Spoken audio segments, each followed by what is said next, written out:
makes you fall deep in love. Nessa girl, I was in here having me an old school R&B prelude to the weekend since I was feeling all red and Valentine. Like I said, I get into my emotions because they make you cry sometimes. But most of all, they'll make you fall in love. Girl, did y'all get into the Real Housewives of Orange County from the other night? First and foremost, let me apologize for not staying so current on the Real Housewives of Orange County or as up to date as I should. I was struggling with if I was going to continue to review the Housewives of OC, only because it didn't seem like a lot of you followed the show. Not to mention adding that plus all the other shows that I've added has just added a lot to my workload, and that's a lot of television hours to have to digest. But in watching the episode today, I realized that I'm going to keep it, and not for y'all, but just for me, because I couldn't even bring myself to watch Black Ink Crew Chicago, only because I'm like, mentally I'm just exhausted from being in that place. And I actually found pleasure in watching this episode, which motivated me to, motivation to do my hair, beat my face, and have a little fun, because y'all ain't seen this girl in a while. At any rate, I'm going to talk about this most current episode, but I want to say one thing from the previous episode first.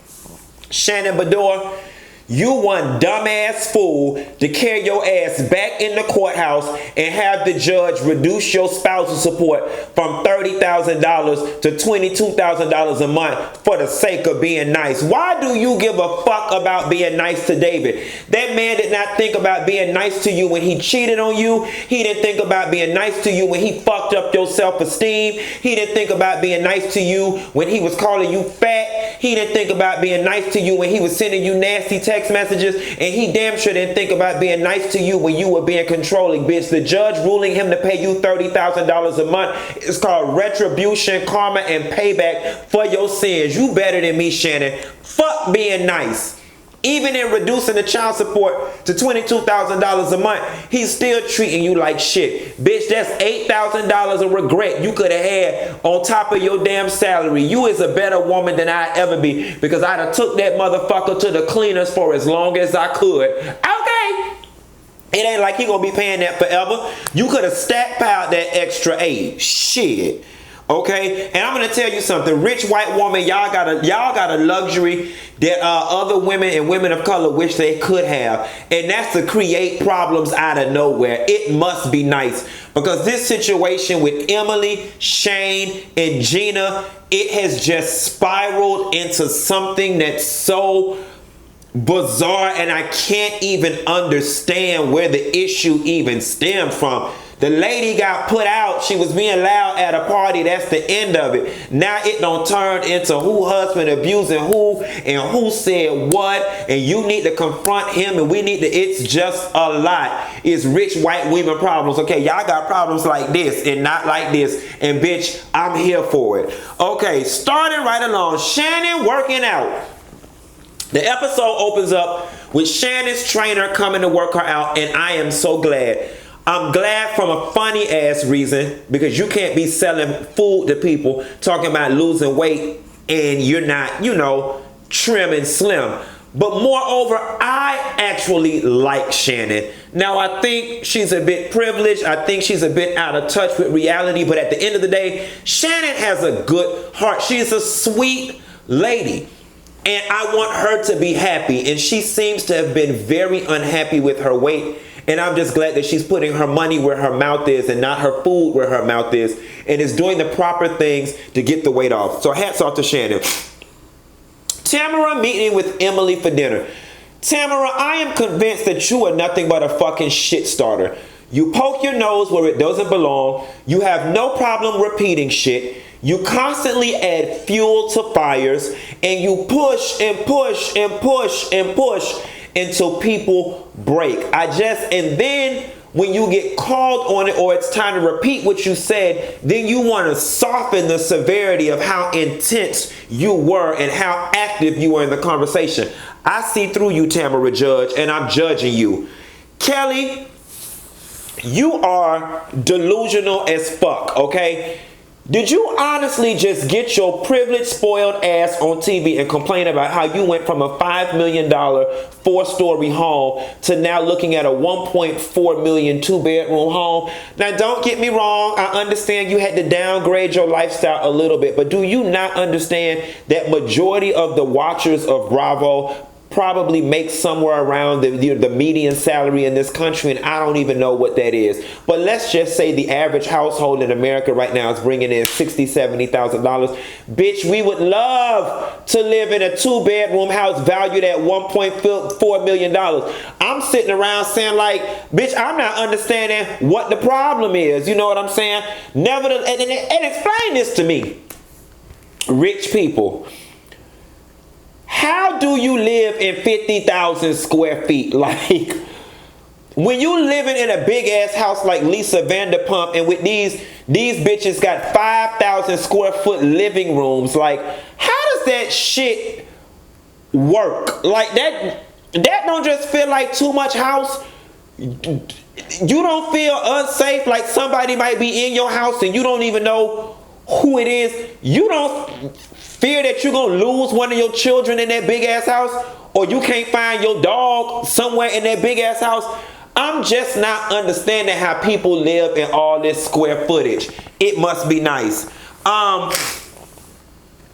Emily meets with Gina and they go shopping. You know, one thing I like about Gina is very straightforward. It's that New Yorker in her. She says what she means what she says, and stands firm in her word while she's walking in her talk. And one thing that I respect about Gina the most is that when she repeats a story, she tells it accurately. She doesn't add anything to it or take anything away from it. What are you doing down there? Get from over there. Sorry, y'all. The dog was eating something. I didn't know what that was. She doesn't add anything from it or take away and add anything to it or take anything from it. She tells it the way it was in context. She shares what she said verbatim, and I respect that. Gina relayed that story to Emily correct in saying, you know, Shannon had some concerns, but Shannon also admitted that it may be nothing and she may just be conferring her own marital stuff onto you. But she recognized some things that was similar. Now, do I think Shannon should have just kept her mouth closed and saying it at that table? Yes, I do. I think Shannon is seasoned enough with these women to know how that was going to be misconstrued and turned into a big situation, especially with Tamara's messy ass. You see, Vicki knew better than to say anything. She kept her damn mouth closed. But I respect Gina for going back and telling Emily the story the way it happened. Now, here's the thing. Somewhere along the way, that got misconstrued into somebody using the word abuse. Nobody ever did use the word abuse, but let's face it, that was the implication. And that is what was left for one to deduce. It's been known that Shannon's husband was abusive, verbally, physically, to be determined. So yeah, in saying that you recognize, you know, some similarities is implying that her husband may be abusive to her. Let's just call a thing a thing. Kelly, after you go on your rant about your $5 million home being reduced to potentially $1.4 million, you decide to take your daughter Jolie to the soup kitchen and showing her an alternate reality. I definitely appreciated it. At first, I was sitting there thinking to myself, bitch, you taking this spoiled ass little girl to the soup kitchen for 2 or 3 hours ain't gonna do shit, because she knows that when she leaves here, she gets to go back to her 9 million square foot home with an infinity pool overlooking the Pacific and the Atlantic Ocean at the same damn time.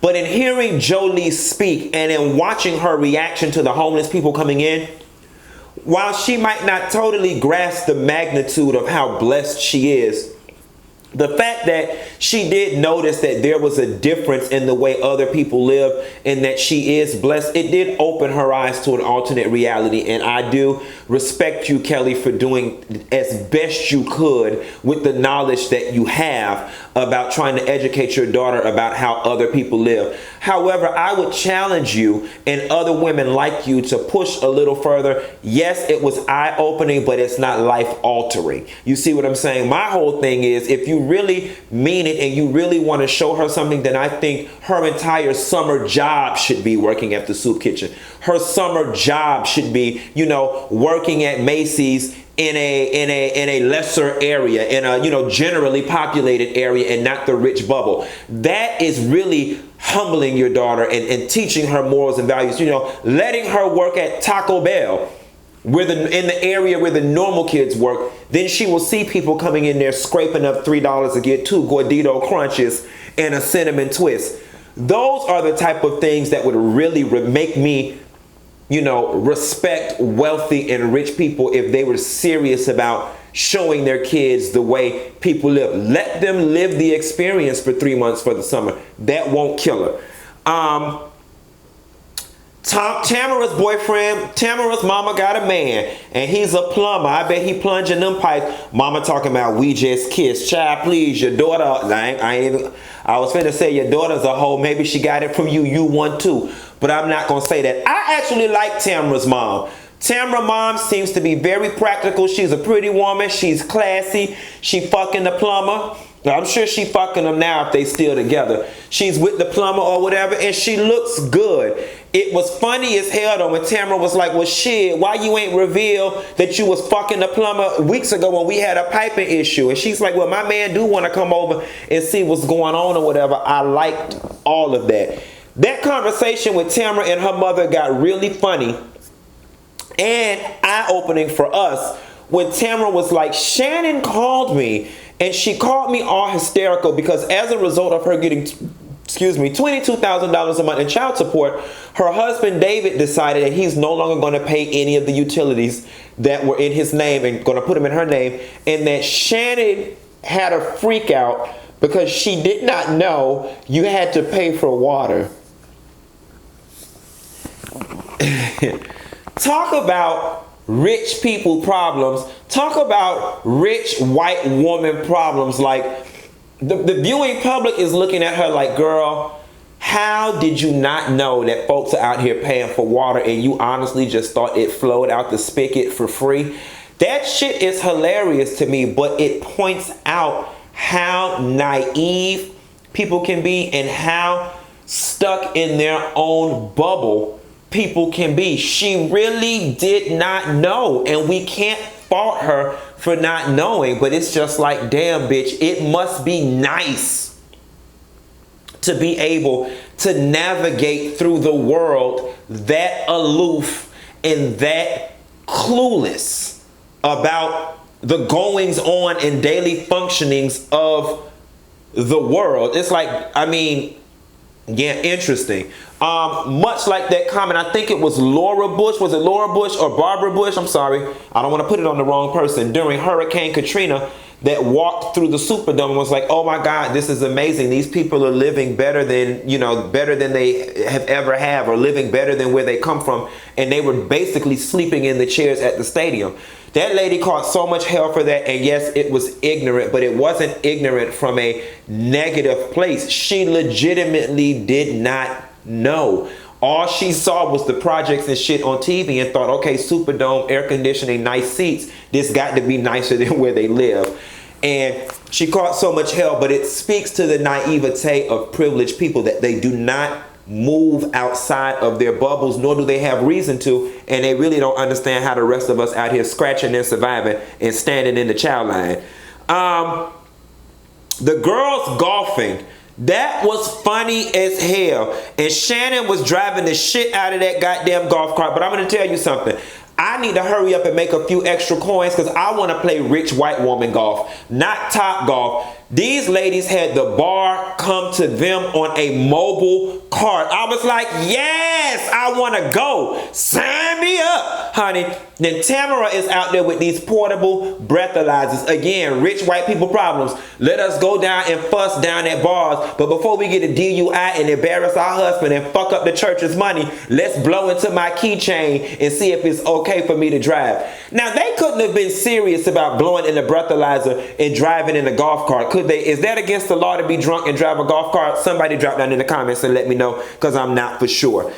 Emily confronts Shannon at the golf hole. You know, Emily can be a bit intimidating, especially for somebody with a lesser energy. Emily definitely has a very strong, statuesque, you know, hard presence. And with her being an attorney and working in the corporate arena and working with men, I'm sure that's something that she has had to hone, and it's something that works to her advantage in life and the corporate world.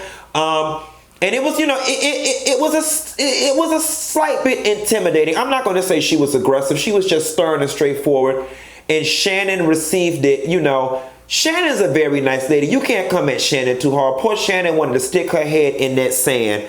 But it didn't make it any better when they got to the dinner table and Emily was like, okay, I want to know who brought up the word abuse. And I think as we start looking back through the footage, we have to understand that no one said the word abuse. Emily processed the implication, and the implication was abuse. So she's not far off from feeling what she's feeling. But if we want to get into a game of semantics, and that's basically what they were doing, no one said the word abuse, nor did Gina say abuse, but that is what Shannon was implying, that possibly she is being abused because my husband acted that way and he was abusing me. And I just don't understand why they have such a hard time clearing up things and clarifying it. Yeah, I do. Tamra judge. Then Tamra, whenever people have arguments and it has nothing to do with you, you get all in the middle. Hold on, wait. Now who said what? No, wait a minute. Now you did say that. Oh no, it was you. And it's like you take over the argument and it doesn't even have anything to do with you. Then you create a secondary argument that has nothing to do with the primary argument. And it just becomes a big hoorah over nothing. Like, Tamra, I liked you, but I don't like you for that attribute. Like, you don't know how to let it go. And the way you were at the table just beating Shannon down, going, steady going. All right, let it go already. I've got a friend like Tamra that annoys me sometimes because Tamara's whole thing is she's more concerned with being right than being diplomatic and having peace. And I hate that. I'm the kind of person, your point could be wrong as hell, but for the sake of not arguing and turning it into a thing, I would just, you know, back off and just let it be so we can enjoy our damn dinner. And that's all Tamra had to do. But instead, she chose to just keep going until finally Shannon cracked and walked off. And the thing is, Tamra, you know who to do that shit with, because you wouldn't have did it to Vicki, you wouldn't have did it to damn Emily, and you damn sure wouldn't do it to Gina. What I like about Gina is Gina cuts through the bullshit. In the midst of those ladies arguing and she's seen it becoming a big thing, she said, I value this friendship. Let me and you go settle this offline. We can't be in the middle of this. And she went over to Emily and she squashed it. Now, Emily took a dig and she was like, yeah, you know, my husband is getting criticism because he's around and your husband's not around. And it was like, wow. And so Gina was like, you know what? I'm going to walk off. And in that moment, Emily knew she was wrong. And I like the fact that Gina was able to come around, address her. Ouch. That was wrong. I'm trying to be your friend. This is what I said. Can we be friends? And she was able to fix the situation. Now, I don't think she's going to give Emily too many more chances with that. I really do think Gina views Emily as a friend. They've got so much in common with those kids. And she wants a friend in this friend group because she cannot relate to the rest of these ladies whose children are grown and they are fancy free and footloose. So Emily, you know, you were dead ass wrong for that, but we're going to let it slide because you were somewhat mad or whatever the case may be. And the situation involves Gina. She's the one who your husband had to yell at and put out. So I get why you might have been slightly perturbed, but it just wasn't cool. Y'all, I am loving the Real Housewives of Orange County, baby, and rest assured that they are going to stay on our review list. As far as Greenleaf is concerned, y'all, I'm thinking that I'm not going to do Greenleaf. I watched both episodes last night only because it's really hard to follow in terms of a conversational piece. Not to mention, I also enjoy watching it. I really do like the show. And I just need a little something for myself. Like when I watch some of these other shows, I know I have to talk to them, talk to y'all about it. And so it becomes work for me. And I put them on the back burner. And there's got to be something that I can just let my hair down and watch and let it belong to me. And I prefer it to be some good black television. So for that, I'm thinking that I'm going to keep Greenleaf off the list. We shall see. At any rate, y'all want me to continue expanding to these more, diverse mainstream shows, be sure to like and subscribe and drop down in the comments and let me know what you feel, what you want me to add, what I should do, what I shouldn't do. And like I said, some of you keep talking about you're not getting the notifications. You have to hit the bell button when you subscribe. That way you'll get every notification when I post a video. If not, YouTube will only send the notification to a certain percentage of the subscribers. But if you hit the bell button, that's YouTube's way of knowing you want all the notifications. So hit the bell button and I'll call you later. Bye.